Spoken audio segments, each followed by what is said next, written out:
جب اس نے جان دی تو اس نے کہا باپ میں اپنی روح تیرے ہاتھوں میں سونپتا ہوں. اس نے کوئی تڑپتے ہوئے، ہاتھ پاؤں جوڑتے ہوئے یا مجبوری کی حالت میں اپنی جان نہیں دی، اس نے شاہانہ انداز میں جان دی، کیونکہ وہ اسی مقصد کے لیے اس دنیا میں آیا تھا. اس کا اور کوئی مقصد نہیں تھا اس دنیا میں آنے کا. لیکن چونکہ میں اور آپ اس کے اس مقصد کو سمجھ نہیں پا رہے، بلکہ آپ اس کے اس مقصد کو سمجھ نہیں پا رہے.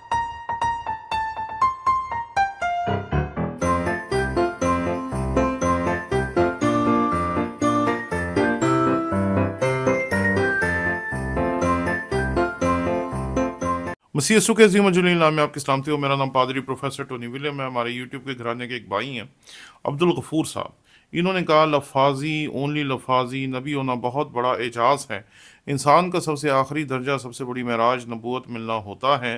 نبی کوئی معمولی عام آدمی ہوتے ہیں. افسوس تم پر نبی کو نبی نہیں مانتے تھے. کیا بنانا چاہ رہے ہو ان کو؟ وہ تو پیغمبر ہیں اور پیغمبر ہی رہیں گے. تم لوگ ان پر جھوٹ بولنے کے اوپر جہنم میں جاؤ گے.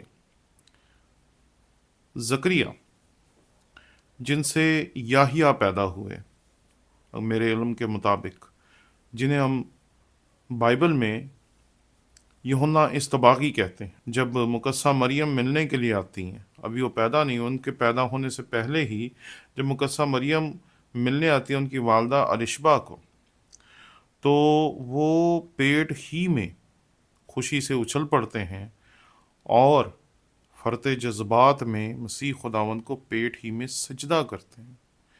اور جب وہ پیدا ہو جاتے ہیں اور مسیح خداوند اور وہ جب جوان ہو جاتے ہیں، اور جب یوحنا استباغی اپنی خدمت کو شروع کرتے ہیں اور ایک دفعہ وہ مسیح خداوند کو آتے ہوئے دیکھتے ہیں، تو وہ مسیح خداوند کے بارے میں ایک بڑا ہی خوبصورت جملہ بولتے ہیں جو سچ مچ حیران کن ہے. وہ کہتے ہیں کہ یوحنا کی انجیل اس کا پہلا باب اور اس کی 25ویں 26ویں 27ویں آیت ہم آپ کے سامنے پڑھیں گے. یہاں پر لکھا ہے انہوں نے اس سے یہ سوال کیا کہ اگر تو نہ مسیح ہے، نہ ایلیا، نہ وہ نبی، تو پھر بپتسمہ کیوں دیتا ہے؟ یوحنا نے جواب میں اسے کہا میں پانی سے بپتسمہ دیتا ہوں، تمہارے درمیان ایک شخص کھڑا ہے جسے تم نہیں جانتے، یعنی میرے بعد کا آنے والا، جس کی جوتی کا تسمہ میں کھولنے کے لائق نہیں. یہ بات نبی کہہ رہا ہے. یہ بات سمجھیے گا، جسے آپ یاہیا کہتے ہیں وہ یہ بات کہہ رہا ہے کہ یاہیا یہ بات کہہ رہا ہے کہ میں اس کی جوتی کا تسمہ کھولنے کے لائق نہیں ہوں. اب آپ مجھے بتائیں کہ آپ مسیح کو نبی مانیں یا نبی سے افضل مانیں، یا آپ دکھائیں کہ کسی اور نبی کے لیے یہ الفاظ کبھی بھی تاریخ میں کسی اور نبی نے استعمال کیے ہوں. تو بائبل میں ہمیں واضح طور پر پتہ چلتا ہے کہ مسیح خداوند نبی نہیں، نبی سے بڑا ہے. اور نبی جو ہیں اس کے بارے میں کتاب مقدس میں ملتا ہے کہ وہ چاہتے تھے کہ وہ دن دیکھ پائیں کہ جب مسیح خداوند اس دنیا میں آئے گا. آگے چلتے ہیں جی. یہاں لکھا ہے تم لوگ ان پر جھوٹ بولنے کے اوپر جہنم میں جاؤ گے.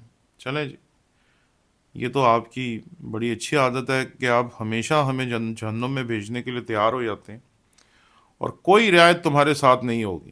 واہ جی واہ. انہوں نے تو ہمیں جنت میں ڈال کے باہر کا دروازہ ہی بند کروا دیا کہ کہیں رعایت ہی نہ کوئی ہم پہ کر دے. یاد رکھنا ٹونی ولیم، توبہ کرو گے توبہ قبول نہیں ہوگی. واہ. اگر بھئی توبہ کریں گے اور توبہ قبول نہیں ہوگی تو آپ کی طرف سے نہیں ہوگی یا خدا کی طرف سے نہیں ہوگی؟ کیونکہ ہم تو جس خدا کو مانتے ہیں وہ خدا سب کی توبہ قبول کرتا ہے، سب کے گناہ معاف کرتا ہے. اور آپ کہہ رہے ہیں توبہ کرو گے توبہ قبول نہیں ہوگی، تو اس کا مطلب ہے کہ آپ نے تو ہماری توبہ کے اوپر پوری طریقے سے بین لگا دیا کہ ہم توبہ کریں گے بھی تو توبہ آپ قبول نہیں ہونے دیں گے، کیونکہ تم نے بہت سارے لوگوں کو گمراہ کیا، ان کا گناہ بھی تم بھگتو گے. اچھا جی، آپ تو کہتے ہیں جی جو گناہ کرے گا وہ مرے گا، لیکن آپ تو یہ ہمارے ایمان کو سامنے رکھ رہے ہیں.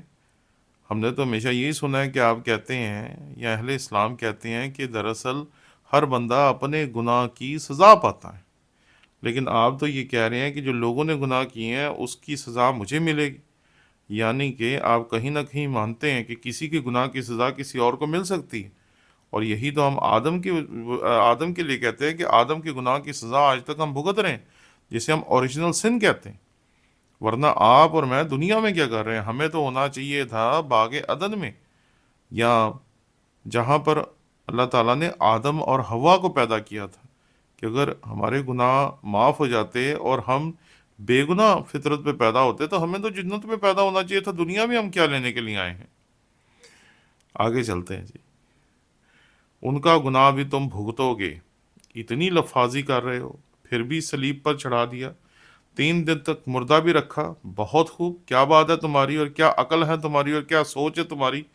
یعنی بڑے لہک لہک کے جھوٹ اینڈ جھوٹ بولے جا رہے ہیں۔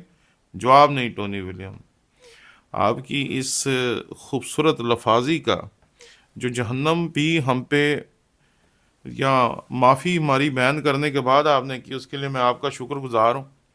3 دن تک مردہ بھی رکھا، بھئی جسم 3 دن کے لیے مردہ رہا، لیکن روح مردہ نہیں ہوتی جی۔ جب انسان مر جاتا ہے تو اس کا جسم مرتا ہے، روح نہیں مرتی۔ یہ آپ کا بھی ایمان ہے۔ جا کے آپ کسی سے پوچھیں کہ خدا روح ہے، اس لیے وہ مر نہیں سکتا۔ یہ خدا کا جسم نہیں ہے جو مر رہا ہے، اور نہ ہی خدا کی روح مر رہی ہے۔ لیکن آپ اتنی گہرائی سے سوچیں تو پھر ہے نا، آپ تو میری جنت دوزخ کو دیکھ رہے ہیں، آپ تو یہ دیکھ رہے ہیں کہ میں نے سلیب پہ چڑھا دیا۔ ارے میں نے کہاں سلیب پہ چڑھایا ہے؟ آپ اگر کھلی آنکھوں سے دیکھیں گے تو آپ کو خود ہی پتہ چل جائے گا کہ پوری دنیا اس بات کی گواہ ہے کہ مسیح خداوند مصلوب ہوا، مر گیا، اور تیسرے دن مردوں میں سے زندہ ہوا۔ اب آپ کو جس نے یہ باتیں سکھائی ہیں، جہاں سے آپ نے یہ پڑھی ہیں، یہ تمام باتیں درست نہیں ہیں، کیونکہ ہم یہ مانتے ہیں کہ کیا درست ہے، اور ہمارا ایمان جو ہے وہ 2000 سال سے یہی ہے، اور میں نے یہ سب کچھ نہیں بنایا۔ آپ کو لگتا ہے کہ سب کچھ میں نے بنایا؟ آپ کو اگر کبھی موقع ملے تو آپ ضرور مسیح کی کہانی کو پڑھیے گا یا کبھی سنیے گا، کیونکہ یہ اب یوٹیوب پہ بھی لوگوں نے پڑھ کے حوالہ جات ڈالے ہوئے ہیں، اور آپ کو اگر بائبل آن لائن مل جائے تو آپ اس میں سے پڑھ سکتے ہیں، تاکہ آپ دیکھ لیں کہ میں جو باتیں کہہ رہا ہوں یہ میں نہیں کہہ رہا، یہ باتیں 2000 سال سے ہمارا ایمان ہے، اور یہ وہ ایمان ہے جس کے لیے ہمارے مسیحیوں نے اپنی جانیں دیں۔ مسیح خداوند کا مصلوب ہونا اس کی مرضی کے مطابق تھا۔ اس نے کہا کہ مجھے اپنی جان دینے کا بھی اختیار ہے اور اس سے واپس لینے کا بھی اختیار ہے۔ جب اس نے جان دی تو اس نے کہا، اے باپ، میں اپنی روح تیرے ہاتھوں میں سونپتا ہوں۔ اس نے کوئی تڑپتے ہوئے، ہاتھ پاؤں جوڑتے ہوئے یا مجبوری کی حالت میں اپنی جان نہیں دی، اس نے شاہانہ انداز میں جان دی، کیونکہ وہ اسی مقصد کے لیے اس دنیا میں آیا تھا، اس کا اور کوئی مقصد نہیں تھا اس دنیا میں آنے کا۔ لیکن چونکہ میں اور آپ اس کے اس مقصد کو سمجھ نہیں پا رہے، بلکہ آپ اس کے اس مقصد کو سمجھ نہیں پا رہے، اس لیے آپ سب کو جھوٹ سمجھ رہے ہیں۔ لیکن اس میں سے رتی برابر بھی عبدالغفار صاحب جھوٹ نہیں ہے۔ اگر آپ ماننے کے لیے تیار نہیں ہیں تو وہ آپ کی مرضی ہے۔ اگر آپ ماننے کے لیے تیار ہو جائیں اور آپ اسے پڑھیں تو میں گارنٹی کے ساتھ کہتا ہوں نہ کسی دن آپ ضرور اس حقیقت کو جان جائیں گے کہ مسیح خداوند نے دنیا میں آ کر جو جان دی اس کی اپنی مرضی کے مطابق تھی، اور 3 دن جسم قبر میں رہا، روح نہیں رہی، کیونکہ روح جو ہے وہ خدا کے حضور رہتی ہے، اور خدا جو ہے اس پہ موت واقع نہیں ہو سکتی، کیونکہ خدا روح ہے، اور اسی لیے ہم کہتے ہیں کہ روح پر موت واقع نہیں ہوتی۔